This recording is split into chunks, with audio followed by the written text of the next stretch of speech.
Hi everyone, my name is Pooja Mule and I'm a lab assistant at Hanlon Financial Systems Center. Today I'm here with Dr. Honglei Zhao. He has completed his degree in Masters in Financial Engineering in 2015 from Stevens, and he has also completed his PhD in Financial Engineering in 2018.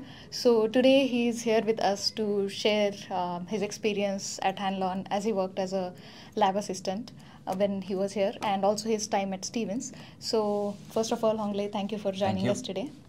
And let's get started with the questions. So first question I have for you is, could you please share some of the insights from your work experience at HFSL? Oh yeah, I joined in summer 2014 as a master student.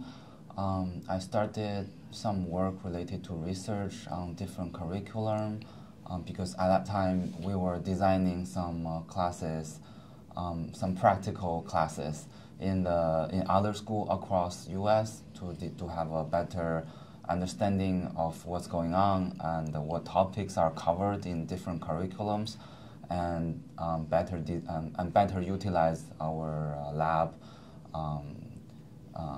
for the upcoming courses and to attract students. And then I was involved in web development. That was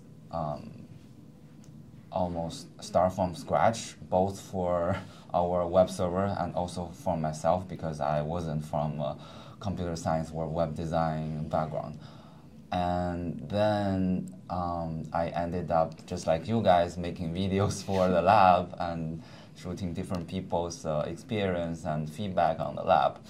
I would say Dr. Fuller School created very interesting environment for the lab assistants. This lab working environment is something between school and real work. He trained us to do things in a semi-professional way, or we tried to do as professional as we could, but we were still students, so there's higher tolerance for mistakes. Say, for example, something doesn't work and we spend more than half an hour figuring out for some teaching activity at that time. But we also learned how to communicate in a professional way to clients. That really helped a lot. I would say it is a very helpful period before I enter into real industry. Yeah, that's right. Like some of the points that you mentioned, I can relate with that since I've been working as a lab assistant at the HFSC.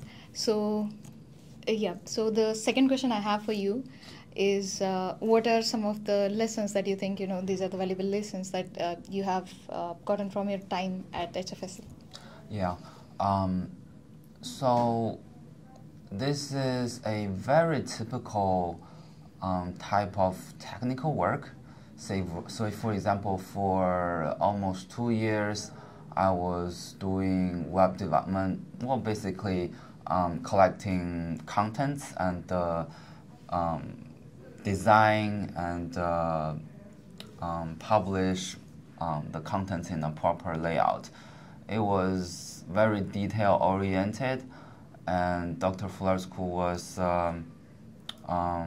using a project management software to organize all the projects. So I would say he was actually grilling us in a weekly meeting when he asked us to stand up one by one and say, what did you do in the past 24 hours or in the past seven days? But well, it wasn't easy for us because sometimes, I couldn't say I spent a day documenting something. Well, it is helpful, but you need, through this way, you need to learn how to manage yourself. And that indeed was very helpful when I entered into industry, because well, in the industry, all the technical works are managed in the same way, exactly same way. And especially during COVID, because you are most of the time you work from home, and how people view your workflow is from Jira or Redmine. And another thing I think was very helpful as a lab assistant was that, at least very important to me, was that the way to talk to different people. How do you talk to your colleagues? Well, they are not fellow students sitting in the same classroom. They are some people you may know, you may not know very well, but you want to communicate smoothly during work. How do you talk to your manager? He or she may not be a professor, just someone yelling at you for some results, while you may not be able to deliver in a short period of time. How do you communicate? How do you say, I did try a lot, but I couldn't finish it in time? How do you talk to clients? Say, for example, you are organizing something and something doesn't work. How do you go to them, confront their anger, their impatience, and convince them to wait a few more minutes? All of these things are very crucial when you enter into industry. So yeah, that's the two things. I think I gained a lot from work experience here. Yes, that's right. Because as a student, and then you're working maybe for the first time, and it could be a bit of learning curve. But then yes, it does teach you a lot. So yeah. So the next question I have for you is, what advice would you give to someone who is looking to pursue their studies in finance domain? Oh yeah. Well, finance is a very general field, and in Stevens it's under business school. Well, different aspects could have different fields of studies. So if you are interested in this field, you may want to look at yourself or ask yourself, which field are you interested in? There's math side, there's human psychology side, there's macroeconomy, there's microeconomy, there's trading, there's modeling. There are so many different fields, and they require very different backgrounds of studies and courses in school. So I would say the first question is to ask yourself, which field do you want to go further? And fortunately for those students picking the technical side, Stevens provides a huge spectrum of courses on the technical sides, including computer science, including the upcoming AI field, including the math behind math.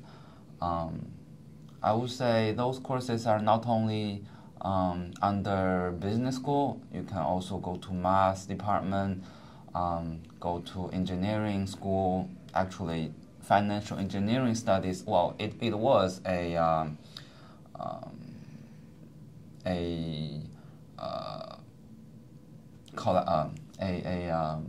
combination of different fields.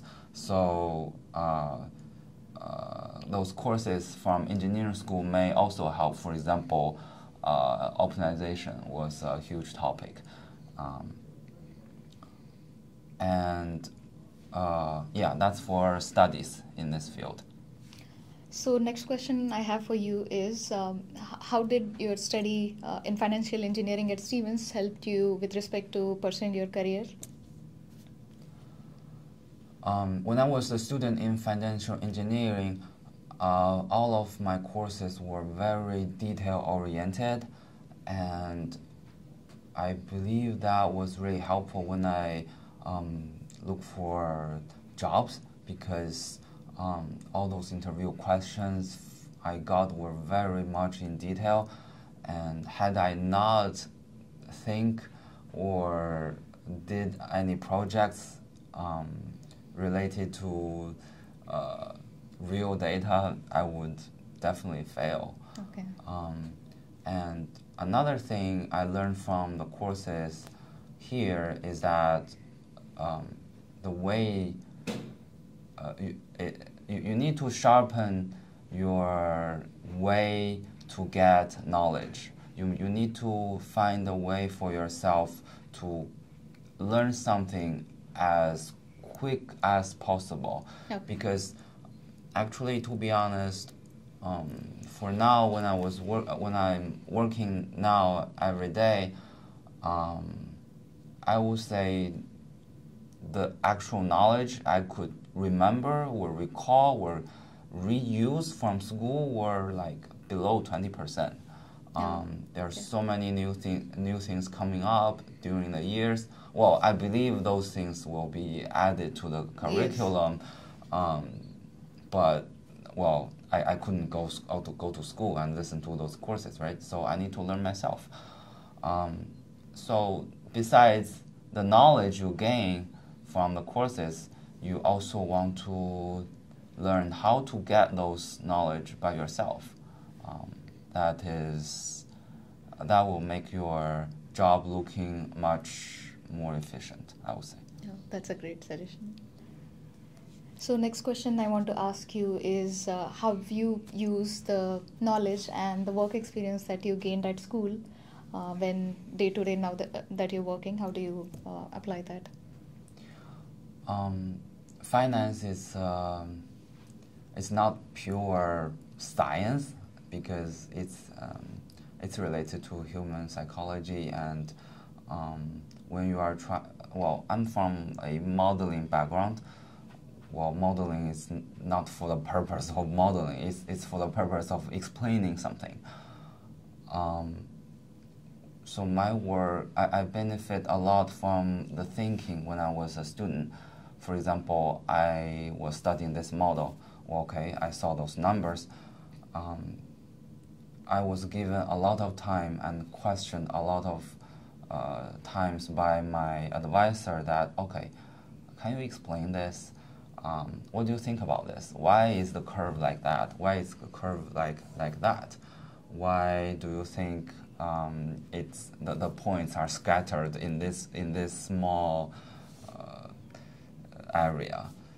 All these intuition questions are based on your understanding of the model, and as a student, fortunately, you have almost unlimited time to think about it. And actually, it is one of the thresholds in my thesis dissertation. If you cannot really explain what's really going on, if you just throw numbers to the committee, then you are definitely gonna fail. So with all those thinking and intuition, I can quickly narrow down or do my daily job analysis on what's going on in the market. Well, I cannot 100% explain everything, but at least there is some insights. And I believe those intuitions and those understanding of the math behind those graphs will help you, I would say, lifelong, because the theory doesn't change in long run. Okay, thank you. So the last question I have for you is, what do you envision in your future as your career path? Oh, yes. Well, I would say I would keep going on this quantitative researcher in the field. Well, I always had a fantasy that the model can explain everything, but in the past few years, especially when rates go really high, a few bips during the day, I realized, okay, there's model always have some limits. I would say in my next few years, I would keep going, enhancing my intuition on the model, and maybe more focusing on the capability of this toy I'm playing every day, and think about how to bring new ideas into my work. Okay, thank you so much for sharing your insights with us today. This is very useful information for current students who are looking for employment post their graduation, as well as potential students that are considering a finance degree at Stevens. So thank you. Thank you for having me.